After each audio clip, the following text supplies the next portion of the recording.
Welcome back to Beyond the Wrench. My name is Jay Goninen, and I am your host.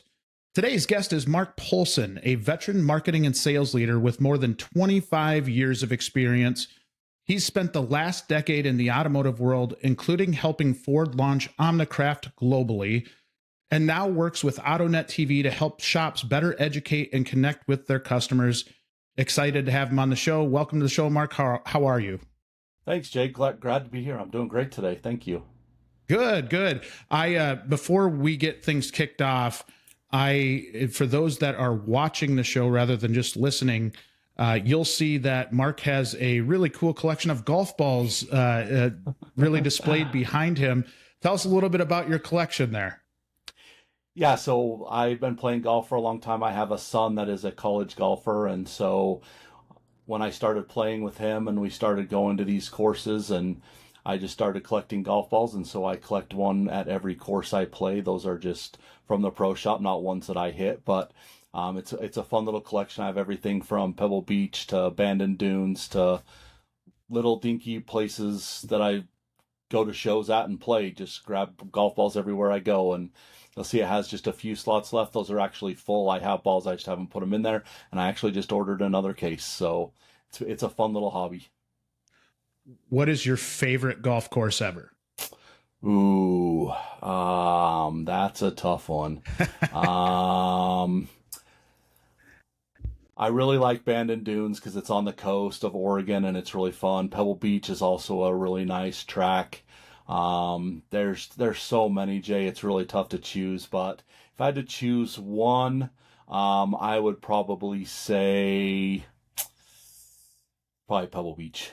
Yeah, hard to beat that. And I am a terrible golfer, so I feel whenever I golf with somebody that's good, it's really, really embarrassing, right? Because I'm not great. I don't play often. I think probably 10 years or 15 years ago, I was in a league and I got pretty good that year, but nothing like one of my best friends is a zero handicap, like just really, really, really good. I'm not a scratch golfer by any stretch. It is such a tough game, and you have to be disciplined. You have to be actually playing pretty consistently, right? Like it's not easy. It's not. I mean, I'm not a scratch golfer either, like my son, but I am about a five. But I love the game, and it's fun. It gets you outside. It's in the nature, and I'll agree with you. It is frustrating at times, but the funny thing about golf is you hit just enough good shots to make you want to keep coming back every time. Like, oh, you hit that one good shot, and you're like, this is easy. I don't know why I don't just hit that shot every single time. Yeah, golf isn't like that. That's not how it works. So you're obviously not golfing as a profession. You are very involved in the automotive world and are very well connected. We just had the pleasure of having lunch together last week at SEMA, and Apex was a lot of fun to see you and so many others down in Vegas. But I want to learn more about your journey and how you got to where you are. When you're coming out of school, are you looking to get into the automotive world, or what were you looking at? No, it's interesting because as I was going to school, right as I started to get close to graduation, I worked for a medical device manufacturer as a purchasing agent. And one of our customers found out that I was getting ready to graduate with a degree in marketing and came to me. He owned a printed circuit board manufacturing facility, and he came to me, and they were manufacturing printed circuit boards for the units that this physical therapy medical device manufacturer was selling, and came to me as in a discussion about purchasing and stuff, and came to me and said, "Hey, I hear you're graduating. I'm looking to expand my business. Would you have any interest in becoming a sales guy for me?" And we talked and started just as I was graduating. It was a better thing. It was a better gig for me than the purchasing deal, made more money. And so I started with him and graduated. I worked for that company. It was a local company in Utah. And then that grew into one that was more of a national company that was based out of Phoenix. Did that for a few years. And then my sales career really took off when I got the opportunity to work for a reminder service for the dental industry. And it was a text reminder service and that you get when you go to the dentist. And it was called Smile Reminder then, and then it eventually evolved into a company called Solution Reach. And I worked there for quite a few years, and that's really where my sales career took off. And that company kind of a whole bunch of changes in management, and a private equity company bought it, and so a lot of changes led me to go work for an actual dentist in an office as a sales and marketing guy. And then it was a pediatric dentist, and then he decided that he didn't need all of the things that I was doing for him, that he was going to kind of take over that, and just had a whole network of dentists that was going to work for him. And so that led me to working for a different company that was selling dental websites and services on e-commerce and those types of things for the dentists, and did that for a few years. And that led me to a side job where I was helping a friend do some credit card processing sales and those types of things. And while I was still doing that, I was doing it on the side, and did that for a little bit. And that really led me to, there's a local company in Utah called OptiCat. They're really big with all of the part manufacturers and stuff. And I met a guy once, and he's like, "Hey, I'm the COO of this company, and we're looking for a sales guy. Would you be interested?" And so we talked, and one thing led to another, and I started OptiCat. I worked there for about 10 years. And then a whole bunch of changes there. They were bought out by Tech Alliance out of Germany, another big data company, and I didn't really like the direction that things were going there. And then I had been working. OptiCat had been known AutoNet TV for a while. We had it as a service offering at OptiCat for our customers. And when I wanted to make a change, I just reached out to the ownership of AutoNet TV, and one thing led to another, and here we are almost 3 years later. It's a great company. Love what they do. They're really big on, educating consumers and about why they need to have their oil changed, or if their steering wheel shakes, or what the things are. And one thing led to another, and that brought us also to the education spaces where I got involved with WrenchWay, and super excited to be here, and glad that we can do this, and real excited to share what we have to offer.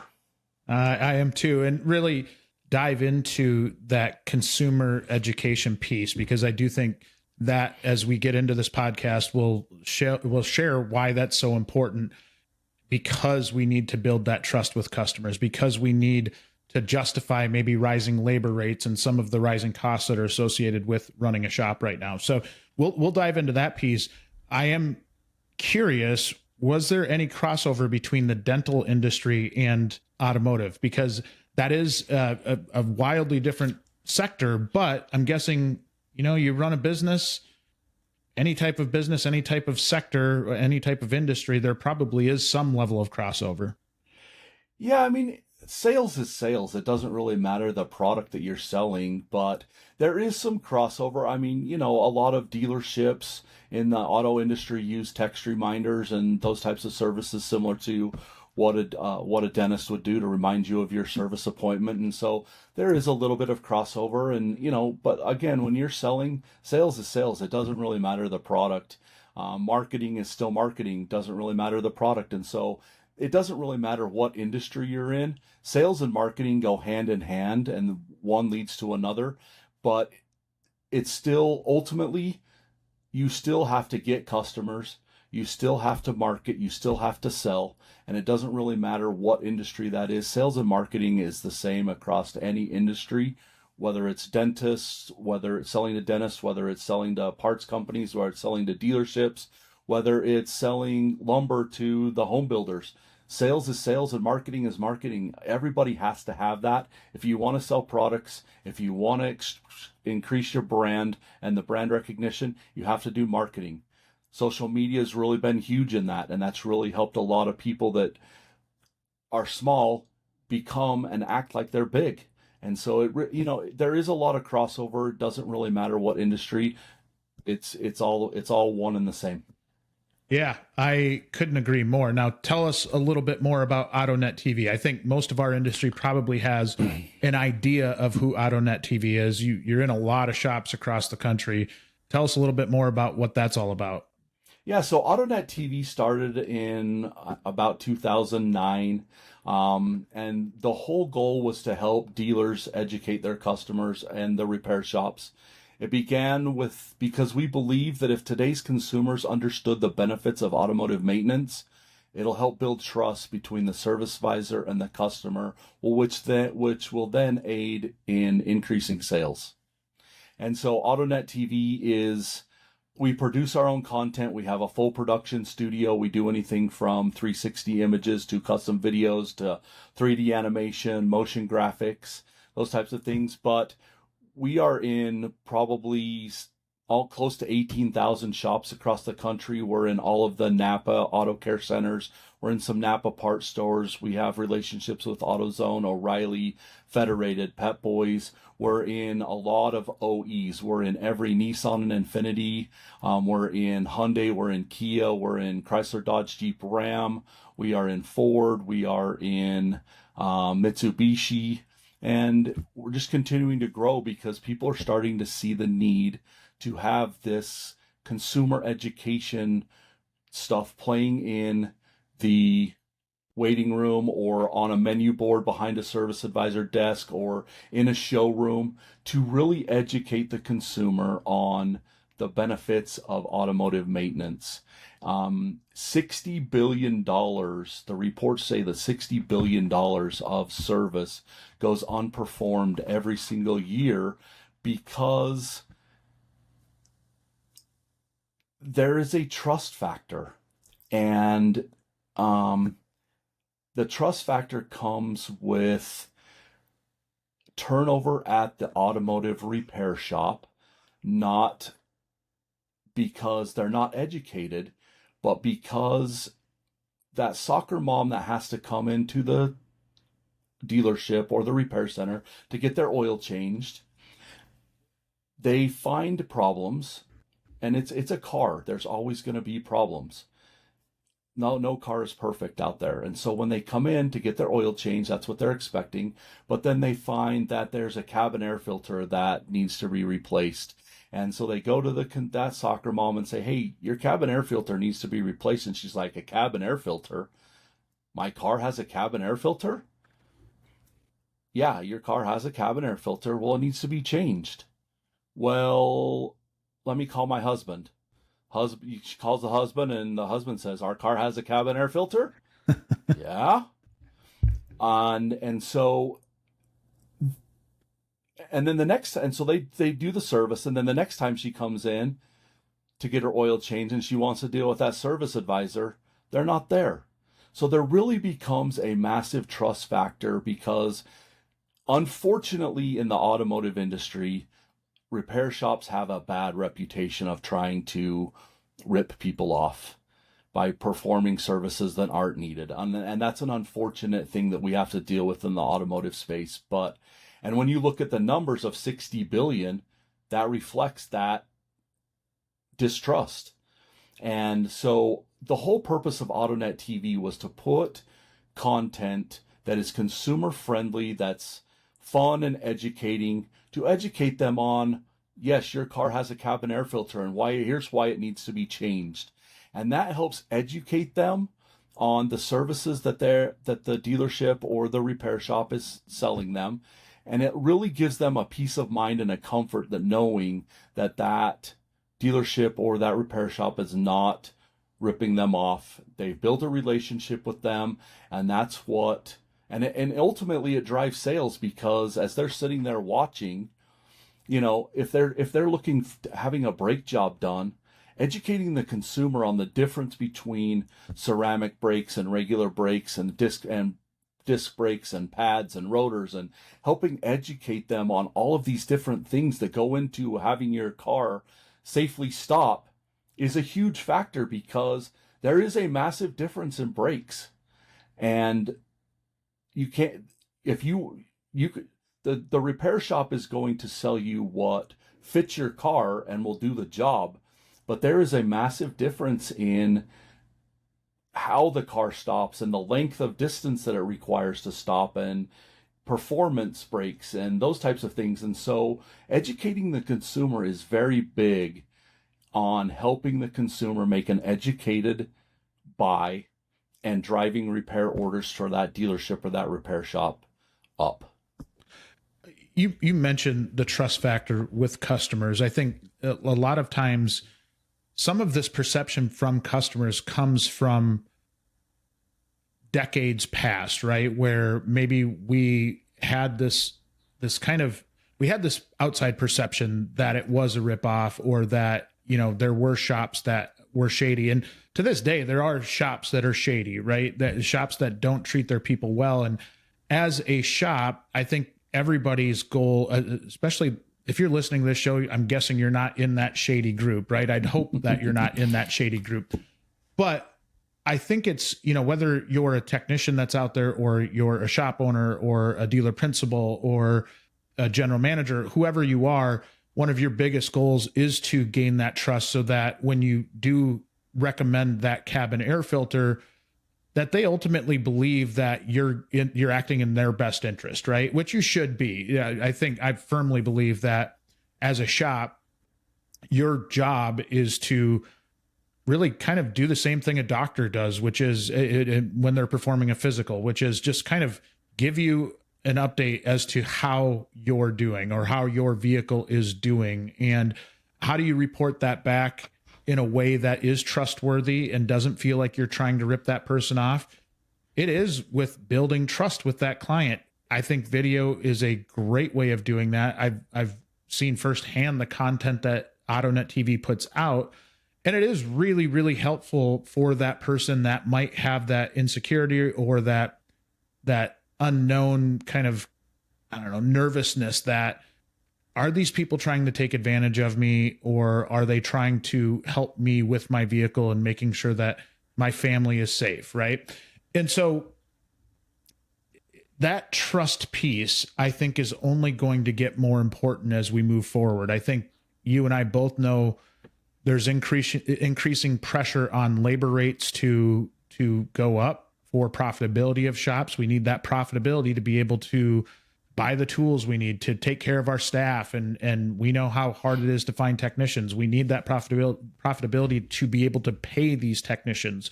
So all of this kind of works in this ecosystem to where at the end of the day, we need customers, and we need customers to be able to be profitable enough to be in a successful business. So I think it's really key. That video piece is a big piece of building trust and loyalty within your customers. And, when I look at it, I can't say it enough. I mean, that trust side is such a huge, huge piece of our business. No, you're 100% correct. You don't want the soccer mom to feel like it's a grudge buy. You want them to feel like she's buying it because she truly needs it to make her keep her family safe, and that you have their best interest in mind, because nothing is worse than leaving a repair shop or a dealership with uncertainty about whether you made the right decision. Because if that's the case, when they leave, they're going to think about, can I go to the guy down the street and have a better experience? And let's be honest, Jay, if you're playing videos in your shop or in your dealership that's educating the consumer, that probably means you do have their best interest in mind, because you're educating them. Rather than having them just take your word for it, you are truly educating them to help them make an informed buy. Want to build a pipeline of young technician talent in your shop? Check out School Assist. Powered by WrenchWay and ASE, School Assist makes it easy for shops and dealerships who are looking for young technician talent to build relationships with instructors and their students. Schools post specific requests for things like equipment, tools, advisory committee members, shop visits, and more. Shops can view these requests and directly connect with program instructors all in one place. Over 2,800 schools and 2,000 shops are already using School Assist to build valuable connections. See if it's right for your shop. Learn more at wrenchway.com/school-assist. Link is in the show notes. Do you get any sense as to whether it's popularity of video or, where is it that maybe we lose customers a little bit on the trust side? Is it when the inspection comes through and they see all of the stuff that they need to do, or is it more of any particular type of job that might drive that insecurity? Is there anything that you see in particular on the video side that might help us understand where we could do a better job at building some of this trust? There's a couple of things. I don't think it's not job specific by any stretch of the imagination. I think it comes from the fact of consumers are not educated on a car. It gets them from point A to point B. They don't know let's be honest, some people don't even know what type of gas they have to put in their car. But they don't understand the parts. They don't understand how things operate. They know that they have to change their oil every 5,000 miles. They have to have their tires rotated. But when a car goes into a service bay and they have to, it's inspected by a digital alignment tool, and it gives them the tire depth, and it gives them all these other things about an alignment.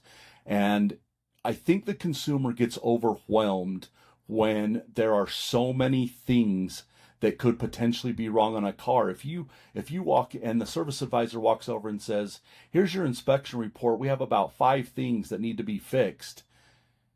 The first thing that a consumer is going to think is dollar signs. Holy cow, this is going to cost me a fortune to get my car fixed. And so they end up having to fix it because they want their family to be safe. But it becomes, at that point, because they're not educated, it becomes a grudge buy. And the last thing you want is for them to have that grudge buy, because it's like going to the doctor or the dentist, like you mentioned. Everybody has to go to the doctor or the dentist. The big difference between going to the doctor and the dentist and having your car fixed is they trust that doctor or the dentist. They don't necessarily trust that service advisor because, as I stated earlier, the next time they go, that person may not be there anymore. And so there is a massive technician shortage, as you mentioned. The other thing that we need to educate consumers on, not only about everything that goes on in their car, is the benefits of going to a shop that has ASE-certified technicians, because there are a lot of shops out there that doesn't mean anything to them. And so they don't have certified people. That tells me that they're not going through the proper training, the continuing education. They're just there fixing the car. Not saying that they can't do a good job, because they probably can. At some point, they were trained and certified. But that is a big factor now that a lot of people need to understand, that going to a shop or a dealership that has certified technicians means the jobs are going to get done properly. They're staying educated, and they're doing the things that they need to do to ensure that your safety is of utmost importance to them. Man, I couldn't have said that better. And I feel like all of this stuff, as we're trying to justify ourselves as true professionals, we hear that complaint a lot with technicians, right? Where maybe they don't feel the respect from the outside world or even our inside world, from a professionalism standpoint, from a respect standpoint, and you'll get a lot of arguments against an ASE or even sometimes factory certifications in terms of, well, anybody could pass that, doesn't mean they can fix a car, or vice versa, right? Like, I've seen people fix cars without needing the certification. I think maybe taking a step back from that argument and having the conversation around, from a shop leader standpoint, it helps us out so much as an industry when we have that credential to be able to show and something to be able to sit down with a customer and say, hey, you know what, we do have an ASE certified technician. I think it gives you maybe a little bit of an assurance that this person is properly trained. This person does know what they're talking about. And as we want to go to where we want to go in this industry with that trust factor and maybe be seen more in the light of a doctor or a lawyer or a dentist or whoever from that professionalism standpoint, that certification can mean a lot. And so as you're talking through that, I couldn't agree more. I think it's very important.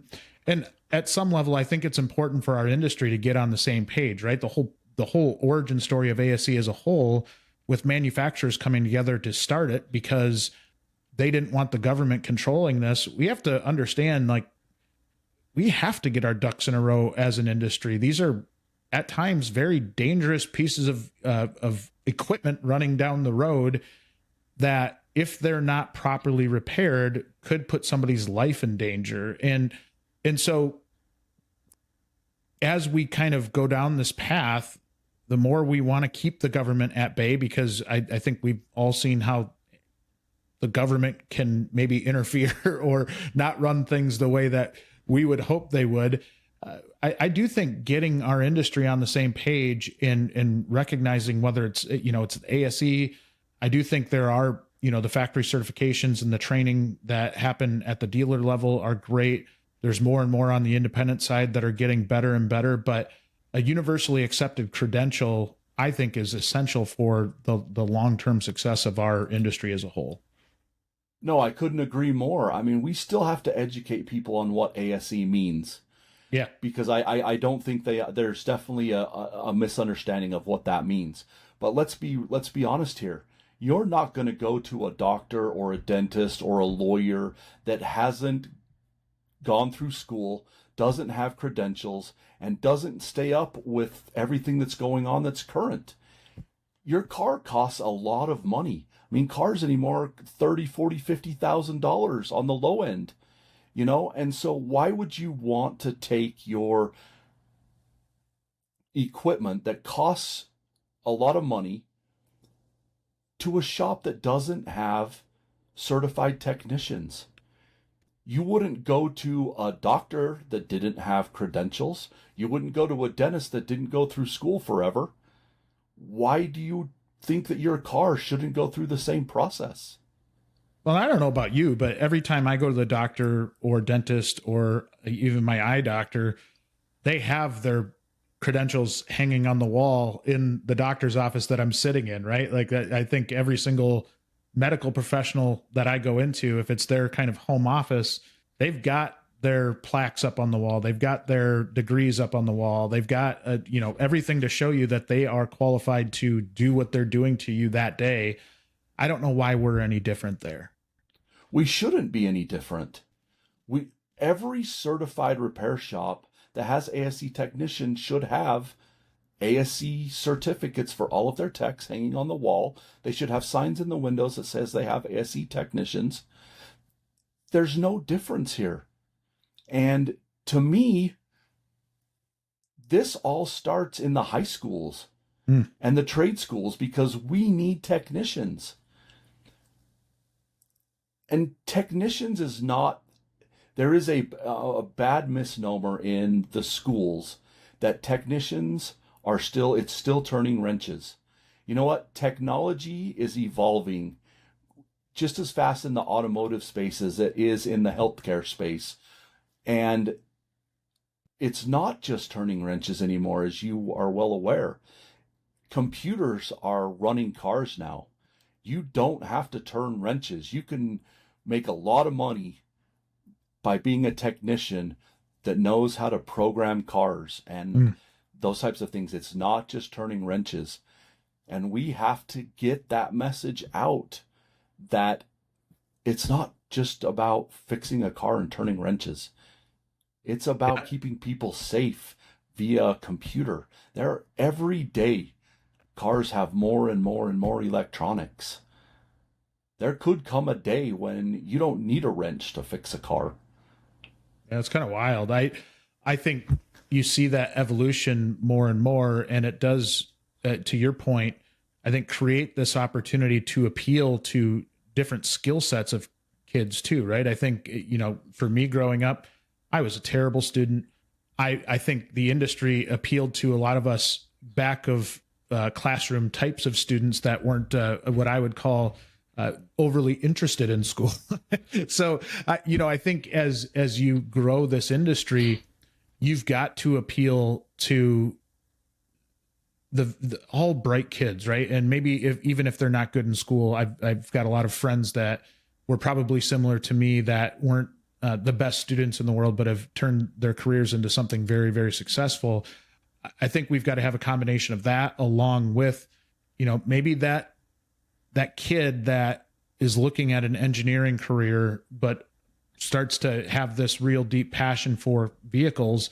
There's a huge opportunity for us to stand out to that person that might be going the 4-year route. And even if they go the 4-year route, I've seen it more and more where there have been young people that have gone the 4-year route and then have come back to work in our industry as a technician. So I think, just the general appeal to young people.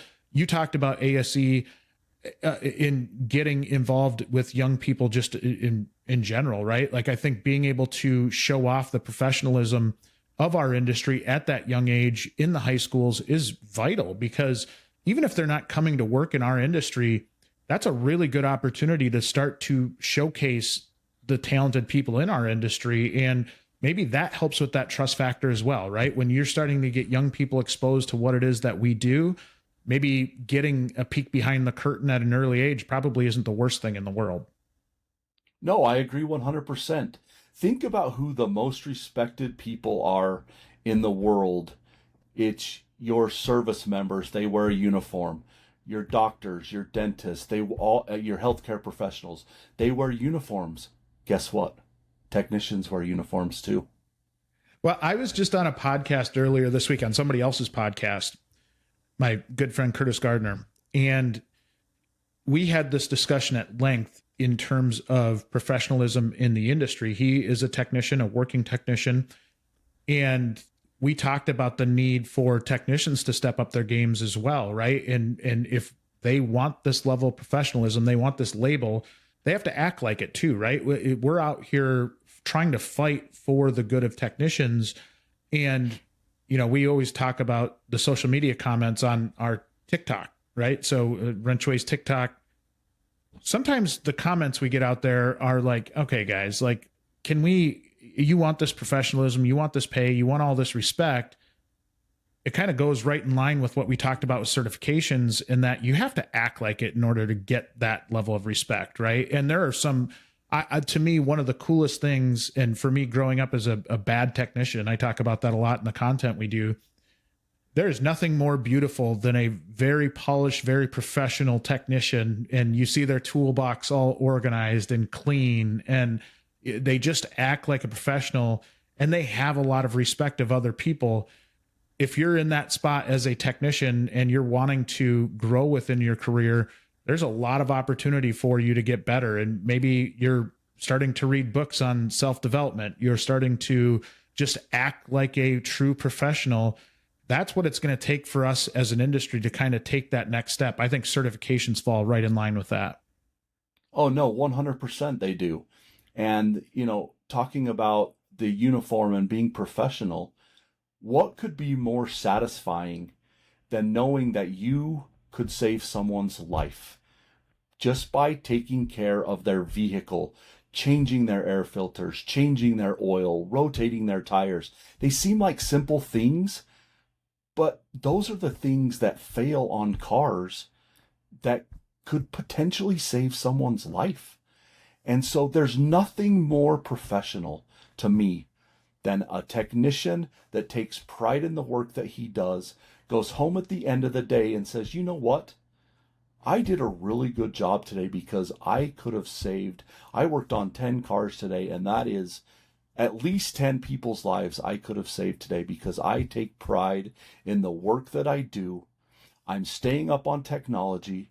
I'm staying up on training, and I love what I do. Those are the kind of people that we need in this industry, that want to take pride. And guess what? They're going to be rewarded by great paychecks by doing and being respectful, and taking care of those consumers, because they're going to come back to you every time they need a repair. I think it's interesting as you're talking through this. One huge opportunity, we talk about that customer level trust, and I'll kind of pivot a little bit back to that, because when we talk through maintenance, you would think this would be a very simple concept for customers to understand, right? It's the same as your home. It's the same as your teeth. It's the same as anything, that if you don't take care of it, it's not going to last. Your vehicle's not going to last, and you're going to have some expensive repairs. Something as simple as that oil change at 5,000 miles, like you were talking about, I love whenever we're able to give a customer a visual of what lack of maintenance looks like, because they might, have heard, or maybe they haven't been properly trained on how important something like a simple maintenance is. And when they go in and, maybe they get that inspection back and they're like, well, they're saying we need ball joints now. And with ball joints and some other suspension work, we need an alignment now. And, I think as you go through that as a customer, you're like, oh, this is expensive. But what they don't understand is if they don't do that stuff, it gets real expensive, especially as vehicles get more sophisticated, more expensive. That visibility to be able to show them the impact of maintenance is an absolutely huge thing. And it's not just me as a shop now saying it. Now you've got some visual proof of this is some important stuff. Yeah, that's where videos come in, and they play a huge factor, because now technology is such that when almost all dealerships or repair shops do some kind of a digital video inspection, they walk around your car with their cell phone, or they have equipment that does that. But technology is such now that AutoNet TV is actually integrated in a lot of DVI platforms, where we can send the customer, the consumer, a video that talks about that specific service that needs to be done and why it's important. If you send them a 30-second, 1-minute video about why that cabin air filter needs to be changed and what the ramifications are if you don't change that air filter, it seems like a really dumb example. It's an air filter and it's inside of your car, but the pollutants and everything that come through those air filters are huge factors. And if you're sensitive to those types of things and have allergies and those types of things, that's an important factor. And so sending the consumer a video about the repair that needs to be done and educating them, they're more likely to say yes to that repair, because now they understand the importance of why that needs to be done. You as a technician could sit there and talk to them till you're blue in the face, explain it 10 different ways, and they're still not going to get it. The internet and technology has evolved so much that everybody wants to watch videos now. They want to watch 30-second reels. And so if you can get that service explained to them in 30, 45, 60 seconds, you're going to win. I couldn't agree more. Now, one thing as technology continues to evolve that we're going to have more challenges in trying to explain to a customer are all of the complications that come along with ADAS. And I want to talk through that in a little more detail, because this is something where a customer truly isn't used to having their sensors recalibrated. And this might seem like we're talking about that trust barrier that we have between shops and a customer. That's a huge challenge in trying to, from a shop standpoint, explain that if you don't do this, that is another potential risk. And so on top of car repair or any type of repair being very expensive already, now you're adding another layer to this, and maybe a layer that there's not a lot of understanding on, right? I think there is a lot of opportunity for shops to help educate customers on this, and that this isn't going away. This is something that's going to be a staple in our industry for a long time to come. You have to, as a customer or a consumer, be able to understand why that's important to you. Yeah, and Nobody understands. I mean, ADAS is evolving as fast as any other technology. But let's clear the air here. ADAS, 99% of the consumers, and I would say a lot of shops and technicians don't understand ADAS because it's new and it's technology. And let's be honest, it is all of the safety features of your vehicle fall under this new ADAS systems. And so you have to be taking continuing education. You have to be trained on these systems because it's not just your lane departure signals, and it's not your backup cameras and your forward-looking cameras and your adaptive cruise control. Those are big components of this, but it's a lot of cars have stuff built into the windshields now. Like I have a Subaru that you can't just replace it with a normal windshield. You have to get a specialized windshield that costs 3 times the price of a normal windshield because it has all of these safety features built into it. And so for the consumer to be educated on ADAS is almost, if not more important than the technician understanding, because those are the safety features of your vehicle. And if something is not working, most of the system's not working. And so you need to understand that if you're signaling to go left or right and your lane departure things are not working, it's more than just that in probably most cases. It is a whole system that needs to be recalibrated and reset. And a lot of it's in your infotainment system that sits right there. And you can see the diagnostics and a lot of those things you can see as a consumer right in your infotainment system screen. But it's still like speaking Chinese to us because we don't get it. Well, I think that's part of the problem, right? Is maybe our industry doesn't even fully understand it. At some level, I've gotten a lot of feedback from industry folks that were like, even the OEs aren't on the full understanding of it yet, right? No. And example we had from one of our prior podcast guests was like, if you had somebody that bought a new F-250 and put a lift kit in it, the proper procedure as of right now is to take the lift kit out, do the calibration, and then I don't know if you're supposed to put the lift kit back in or not. It's just makes zero sense, because then if the lift kit's back in, you're changing all the angles, you're changing everything again. So I do think there's some level of uncertainty at the OE level yet, or maybe just a lack of getting what the engineers know out to the general public. I think from a shop standpoint right now, or if you're that technician and you're out to a cocktail party, if there are opportunities to proactively help explain this to customers in ways that are bite-sized, that help them understand it, it's going to help you out a lot in the future, because this is going to continue to get more advanced. There are going to be a lot more uncertainties, or just uneducated people talking about this, right? I think the more you can get out in front of it in a proactive fashion, that helps when you do, give that estimate and it's got an ADAS calibration on that estimate. And they're like, what in the world is this? Right? Like, I think we have to be a little bit more proactive in relation to educating the general public on ADAS. No, we definitely have to. And part of the problem with this is the technology is changing so rapidly that what you learned last week is still probably accurate, but there's so many other things that could go along with that you have to do.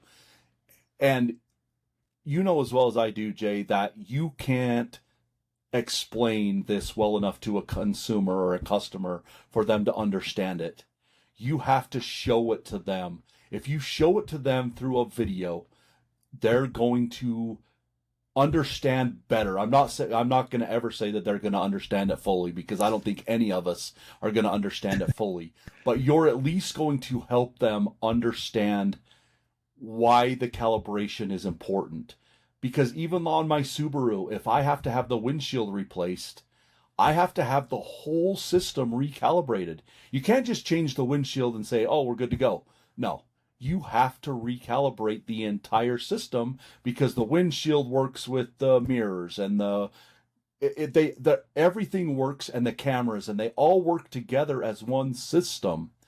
And so that's why the S in ADAS stands for system. They all work together.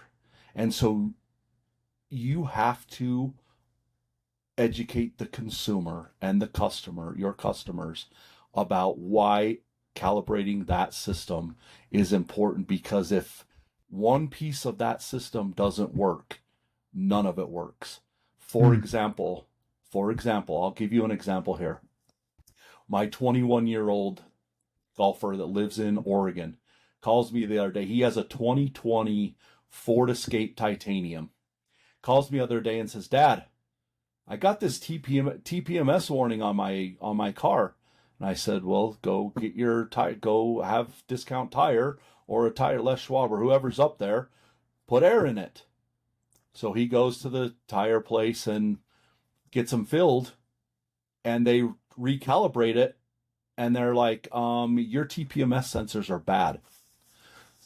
And so he calls me, he's like, "Dad, they say the TPMS sensors are bad." And I said, "Well, what?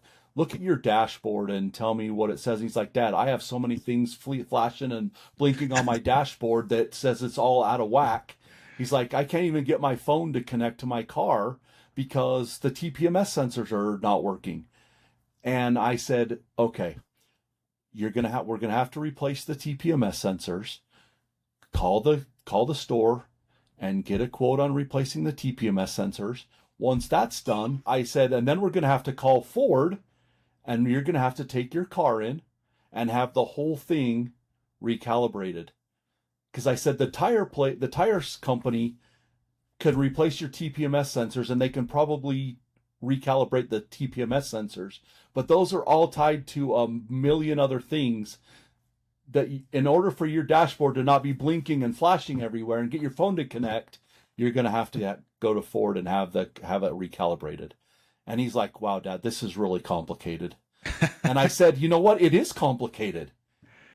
And the fact that you don't understand it and you have to call me is fine because you're only 21 and I get that, but you're pretty tech savvy. You're a 21-year-old kid that grew up with technology. If you don't understand this, General public is nobody's going to understand this." Yeah. That's where we need to educate people on ADAS and everything else that goes on in their car. I mean, EV's a whole nother topic of conversation that's going to happen at some point, because these batteries that are in these EVs, everybody's like, "Oh, it's saving the environment," and I'm saving, I don't have to put fuel in my car. And guess what? The batteries that are residing in these EVs are deadly. They are very dangerous, and people don't understand how dangerous these batteries are. And so there's a whole nother thing with EVs and electric vehicles that has to be taken into consideration. And it applies to hybrids too, because they still have pieces of the electric along with the gas piece of that. And so, there's a lot of things that we have to educate the general public on in the automotive space because they're not understanding. Well, and I think you had mentioned this earlier, but the education of our own industry, right? And making sure that we all know what's going on. And it's harder than ever right now in trying to stay on top of it. If you are a technician out there that is working your tail off to stay on top of it, or if you are in leadership and you're trying to, read every article that's out there, or read, listen to every podcast or whatever it is that you're trying to do, you run short on time. It is really, really hard to stay abreast of everything that is going on, especially when you consider that these changes are happening rapidly. They just keep happening. Every day is a new evolution of something, right? And it's only going to get harder to stay on top of this stuff. It's a real challenge for those of us in the industry to keep our thumb on and really have a finger on the pulse of what is going on. My first comment to that would be thank you to those that are working hard to try to stay on top of it, because that shows that you care. but you're 100% correct in the fact that it is changing rapidly. I mean, there's this old adage with computers that I could go buy a computer at the store today, and by the time I walk out the door, it's going to be outdated. That's exactly what's going on with cars right now. You literally could go buy a 2026 car right now, drive it off the lot, and get home, and there could be a software update for your car. It is changing that rapidly that it's hard. It is very, very hard to stay up. At some point, it'll slow down and it'll level out. But everybody's trying to come up with better safety systems and more advanced systems to gain an edge and to get market share. And again, the government is involved here because it's a safety factor, and the government needs to be involved, on these types of scenarios because these are safety systems. And so thank you to those that are trying to stay up because it is tough. But from a consumer's perspective, these safety systems are there to keep you safe. And that's the reason that they have been implemented, and you can't buy a car right now without a safety system because it has been proven that they are that much safer. Oh, absolutely. As we get closer to the conclusion of this, and it's been such a wonderful conversation, really about that customer awareness piece and building that trust, which I think as an industry, we need to keep chipping away at. We need to keep working at. Now, as we kind of get towards the end here, we do have a few questions for you that are more of these rapid fire type questions. And Sure. Just kind of a little off topic, but first question is, what is the first car you ever owned? I worked on, when I was growing up, on a 72 Ford Ranchero with my dad. Big old boat. But what a fun car it was. We had a 72 Ford Ranchero. We had a 65 Ford Fairlane 500 convertible. Ooh. And we had an 83 Camaro. And the Camaro was the first car I drove when I got my driver's license in high school. But I had plenty of experience working on that car, had lots of experience working on the 72 Ford Ranchero, but man, that 65 Ford Fairlane 500 convertible, that's a cool man, car. That thing was a big boat, but man, what a ride. You're seeing, I see more of them, I feel like, on the show car scene now, more and more of those Fairlanes coming back. Next question, this might be a little tougher one. Who is your industry role model? Ooh. That's a tough one. That is a tough one. That is a very, very tough one. You know what? The person I learned the very most from, I'll just say this, the person I learned the very most from about the automotive industry and how things operate is actually the president of ASE now, Dave Johnson, because when I first met Dave, greatest, most humble guy in the world, and he was the one that helped us. He was he was key in the Ford Omnicraft project that I helped launch, and I learned so much about automotive and distribution and global things from Dave when he was at Ford and we were working on the Omnicraft together, that really helped shape the career path that I have now, because he was just key in teaching me and helping me learn everything about the automotive space from a big company perspective. He's absolutely one of the best, absolutely one of my role models as well. And I think so many people that have worked with him have a similar experience to you, right? Where just a very humble, very smart, very fair person, and yeah, somebody that we I think all look up to in this industry. Last question: name your favorite piece of technology you recently discovered. That's a tough one too. The marketing team really brought some tougher questions here today. Yeah, no kidding.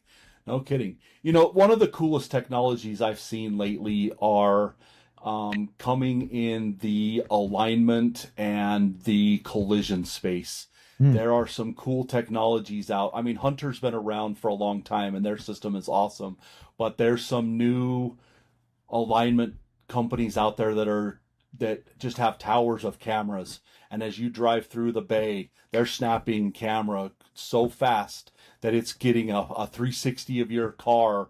Even though it's not going around, it's getting a 360 of your car, and it's looking for dents and alignment issues and all of these things. And it can all be done just in these little towers with these cameras and these fast computers.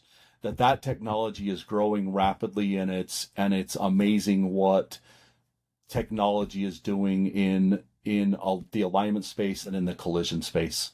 That's a great answer. And I think we talk so much about the technology of the vehicles themselves, but the tools that are coming at such a rapid pace for all of our technicians to be able to use it's just insane. And I have to give Marc credit here, because this is a fairly new segment of our show, and I'm still a little rusty at asking those questions. I didn't prep him with those questions. He came up with those off the top of his head. And I apologize for that, Marc. Normally I try to at least give those questions a little bit ahead of time so that you have some time to think. So a lot of credit to you for coming up with those off the top of your head.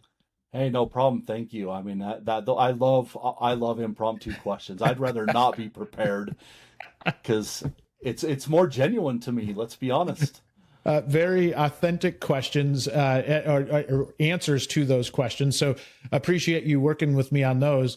And also just appreciate everything you're doing for the industry. We've been able to work together here the last few months. I've really appreciated getting to know you and the entire team at AutoNet TV. Shout out to Mima, because they were the reason that we met in the first place in Detroit. Sure. So just very grateful for our relationship with you and the entire AutoNet TV team, and look forward to seeing what we can do. We're hopefully going to be doing some really cool stuff with the schools here soon. Some more to come on that, but just wanted to say thank you for that. Thank you for being on the show. Thank you for everything that you're doing. Yeah, and I'm grateful that you asked me to be on the show, and I'm grateful for our relationship as well, and grateful for all the good things that WrenchWay is doing. I mean, your School to Assist program, and we're really excited to be part of that, because that is what's going to drive the future and get more technicians and education into exactly the topics that we talked about today, because those are the future. And we all know that those kids do not learn by reading a textbook. They learn by watching and gaining knowledge through video. And that's going to be the future. And that plays perfectly into what AutoNet TV does. But the things that WrenchWay are doing to connect dealerships with schools and students is by far the best program I've ever seen. And kudos to you guys for changing focus and realizing that is where things need to happen and where things can make the most impact. Yeah, I appreciate that. And you, along with so many other folks that have helped support us in this journey to kind of maybe take a little bit more of a long-term look at this and try to hopefully have an impact at the core rather than trying to duct tape this thing together. So really appreciate the support. Again, thanks for coming on the show. Hope to do it again sometime soon. Thank you for having me. Anytime. Love to be on it. That wraps up another episode of Beyond the Wrench. If you liked this episode, please show your support by rating and following the podcast. You can also watch the video interviews on WrenchWay's YouTube channel. Speaking of WrenchWay, did you know Beyond the Wrench is managed and produced by the WrenchWay team? WrenchWay is an online community dedicated to promoting and improving automotive and diesel careers. We help technicians find the best shops to work at, and we also help auto, diesel, and CTE instructors get more support from local industry. You can learn more by visiting wrenchway.com.